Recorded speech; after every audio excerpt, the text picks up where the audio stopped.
で、症状について、私にはいろいろな症状、顔がとか、脳がとか、手が骨折とか、そういう症状がいろいろあったと思うんだけど、医師からいろんな説明を受けて、何を一番記憶に残った？目が見えない。もう目が見えないです。でも治せば見えますよね。って言ったらもう手術できない状態なので、早く神経をつないでいれば見えたかもしれないけど、もう手術ができてないので、99% はもう無理ですねって言われたのが頭に残ってるかな。私が入院中、一番最初のね、搬送された直後の入院中と、退院直後で生活にどんな変化があったか。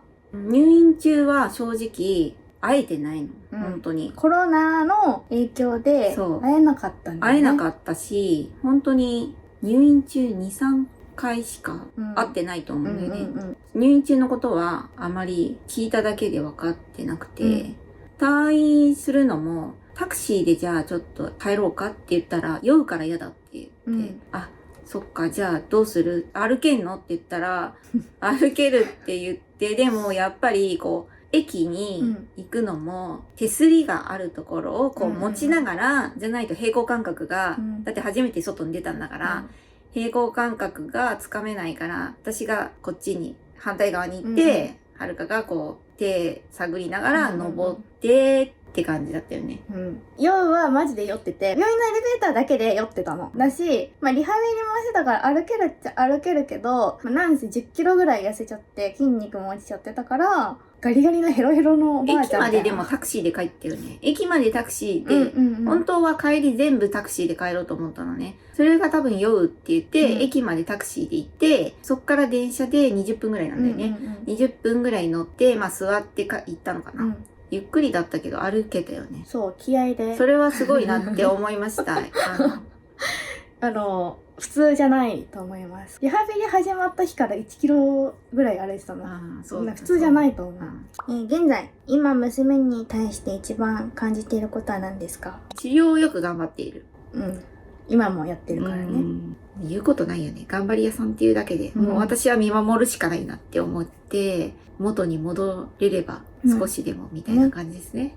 ICU で初めて会ったじゃない。その次が手術して、2週間後、脳動脈をするって言った時、説明受けた時に、会いたいんですって言ったら、じゃあ呼んできますねって言って車椅子に乗せられてきたんだけど、それまでに一人でトイレ行ってるって聞いてたから、回復したんだと思ってたの。実際会えなかったからどういう状態かわかんないけど、で、車椅子で乗せられてきたんだけど、元気ではなくて、意外としっかりしてるかもって思ったのね。でその時さ、目がもうすごい腫れててまだ開いてないの。右目がね、下のこと相談して、はるかに右目が見えないこと言った方がいいよねって。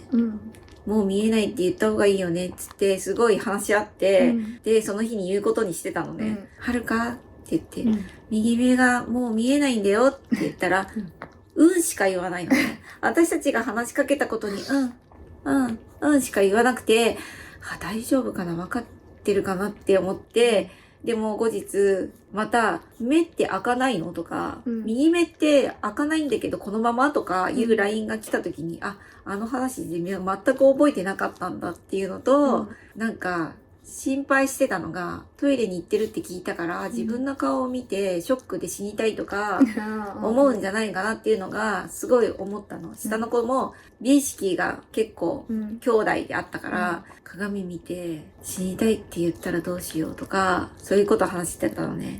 多分、トイレ行ってるんだけど、鏡を見てるんだけど、脳が追いついてないんだよね、きっとね。そうだね。だから、そこまでたどり着いてないんだよ、自分のが見えないことに。だから疑問に思ってないんだよね、きっと。覚えてないとかって言ってくるんだけど、右目見えないんだよって言われてるのは、どっかのタイミングで覚えてるね。なんかそこまで困ってないというか、視野が欠けてるわけじゃなくて、右目が見えないから、左目で今までの視野を見ようとして、見えちゃってるから。ベッドの上だから余計だよね。そう。だからなんか、見えなくなったんだ。見えなくなったんだ、なんでだみたいな、超困るみたいな、衝撃とか怒りとか、っていうよりかは、目が見えないことよりも、顔が変わったのは、だから自分でちゃんと写真撮ったの。記録してたの、目の。だから、変わったことは、あ、変わったな、やだな。でもさ、腫れてたから、そうそうそう。腫れが引けば普通になるかもみたいなさ。いやー、それは思わなかったね。まあ。あともう一個。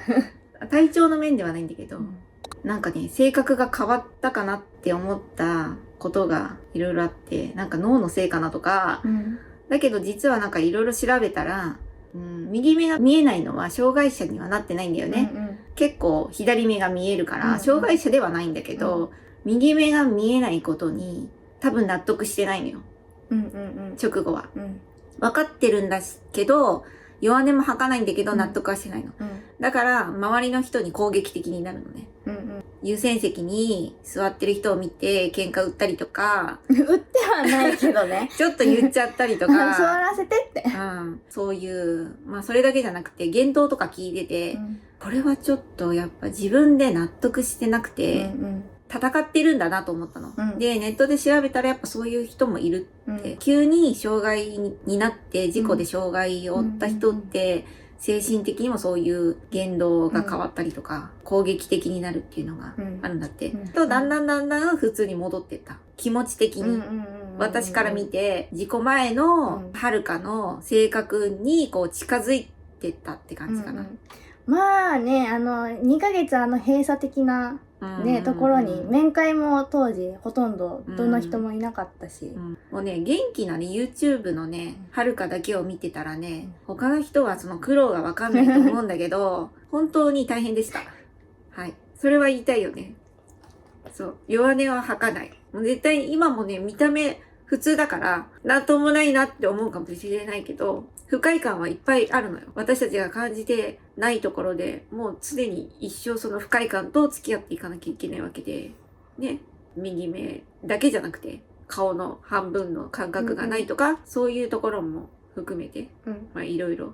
最初の入院の2ヶ月間は脳外科にいたんですよ、私が。脳外科って、まあ、言葉は悪いけど、結構人間離れしてる。もう頭をやっちゃってるので、自分の意思じゃなくて、何も悪気がなくて、そういうちょっとやばい行動を取っちゃう患者さんも多かったから。はるかも多分ね、拘束はされてるから、その時は多分そうだと思う。同意書も書いたから私。やっぱり、こう暴れてベッドから落ちたりとかするのが怖いから拘束しますって言われたのね。